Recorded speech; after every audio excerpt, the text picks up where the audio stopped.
Hi friends, it's Sarah from Ruffles and Rain Boots, and today I have a very quick little cutie for you and a surprise peek at something coming. This guy is made with any size, so be sure to stick around for that. And this guy is who I'm going to show you next week. There is no pattern. You will not believe how easy it is. And yes, I'm using all the same materials for 3 gnomes because I bought a quarter yard. So if you'd like to watch this, just go ahead and stick around. As always, please like this video so I know you're here. So this is another freebie for me. I'm going to be using a pumpkin, any size pumpkin. It doesn't matter how big, how tall. You just need a way to measure this pumpkin. Mine is 8.5 or so from stem to the bottom.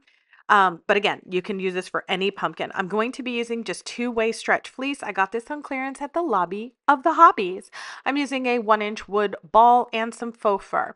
Now, to cut that faux fur, I am going to be using an X-Acto knife. You can use scissors, but I'm lazy and I like to do it faster. I need some scissors and a glue gun. And again, something to measure. You can use a piece of string. You don't need a tape measure. You do need to make sure that the stretch goes along the horizontal. So I'm just going to turn this to the side. Now, I'm going to show you all you have to do. While I'm cutting off the edge, let me show you, or let me tell you about this. My daughter is starting 7th grade this week, which is why this is a single craft instead of the 3 entire pieces together. I ran out of time because we've been spending time in the pool. All you're going to do is measure the widest portion or wherever you want the brim of the hat to be, and then you're going to add 1.5 inches. That was me showing all the people who don't listen to my voice and just watch what I'm doing. And you're just going to make a little slit and just make sure you can cut it in a straight line. There you go. Now, because we know it's on the horizontal, we're just going to flip it sideways and do a hack job. Okay, it doesn't have to be perfect, doesn't have to be straight. We're going to straighten out everything in just a second, but keep all of the fabric. There you go. So I am addicted to the fabric section. I don't know. I have a ton of fabric. I don't even quilt or anything, and I am obsessed with buying fabrics. So anyway, there you can see I'm just cutting one edge off. I'm going to work on the wrong side of the fabric. This is lighter than the other side, so I am calling it the wrong side of the fabric.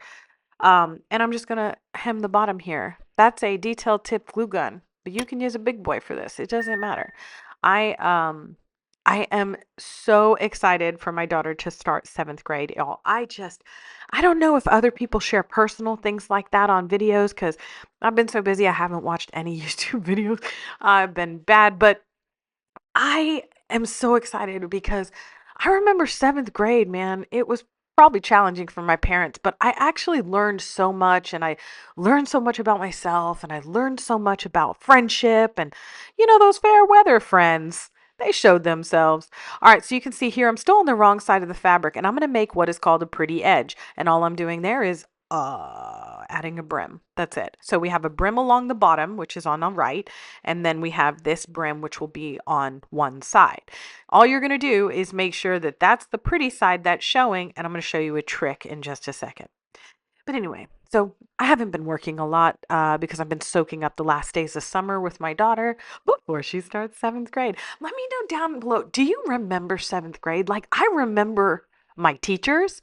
I remember the first time a friend lied to me to get information. Do y'all remember that? Boy, that took me for a ride. It rolled me, I'm not gonna lie. So I remember it like it was yesterday. All right, so all I'm doing is squaring up the fabric, and then on the ugly edge, I'm just gonna put it right up here onto the piece that we made pretty. So the bottom and the brim is off to my right, and I'm just gonna fold this up right on top of it to make it pretty. This is going to produce a beautiful seam in the back. And the reason I did that is because this is all one piece of fabric. And it's going to make it really, really easy just to flop this on, flop. There you go. This onto something else in case you want it. So the reason I'm doing this on a faux pumpkin is because I am going to buy Cinderella pumpkins. I love white pumpkins. I think they're called Cinderella pumpkins. I think they were also like this color green, actually. See that pretty little done up seam there? Anyway, so what I was doing was testing it out. This theory is actually going to be done on whatever those pumpkins are that I think are Cinderella pumpkins, but could probably not be. Anyway, they're a little taller and thinner. And I want to make a little display out on my front porch with white pumpkins. I use these white pumpkins you see off to the left there. I have an entire set from Amazon. By the way, you should get it. I will go through my order history and I'll put the link down below because I was so impressed with this entire set. So if you're new here, all I'm doing is an X-Acto knife. I drew the beard on the back of the faux fur so that you could see it. But that's just any type of beard you want. A circle, well, that's a waste, but maybe an oval or a rectangle, whatever size you want. I'm building it right here onto the hat because, again, this was a theory pumpkin, if that makes sense, where I want to build everything on the hat and I want to have it stretchable after I measure my real pumpkins when I get them. So you can see I just glued on the wood ball for the nose and then glued on the beard under it. Now, all of this means it's only attached to the hat. I won't be gluing it on because that is part of my fall display pumpkin on my mantle. I don't put real pumpkins on my mantle. I don't know how that would work. I'm not going to put real pumpkins on my mantle. So I put these fake ones on there and they work just fine. I used a piece of our cut off fabric to just tie it off to see what it was going to look like. And now I'm just going to cut it off at the bottom just to sort of even it up a little bit. I will tell you it's a whole lot easier. Don't hold it in your hand. Just go ahead and put it on the table and then cut the slits. You don't have to do this. You can add a pom-pom to the end if you want. You can make a shorter hat and make it stand up, whatever makes your heart happy. But this is the easiest way for people who do not sew to make a hat. You don't even have to cut a triangle.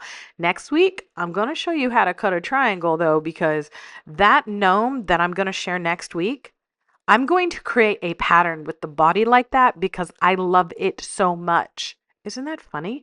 I was just tinkering around with some fabric when I should have been doing something else, like editing one of my longer videos. But this is a quick one, and I think it's easy, and I hope you like it. It's a quick little way to add a cute little whimsy to something. And then this is it. All I did was mess around with the hat a little bit. I did pull the hat down in back, and here he is.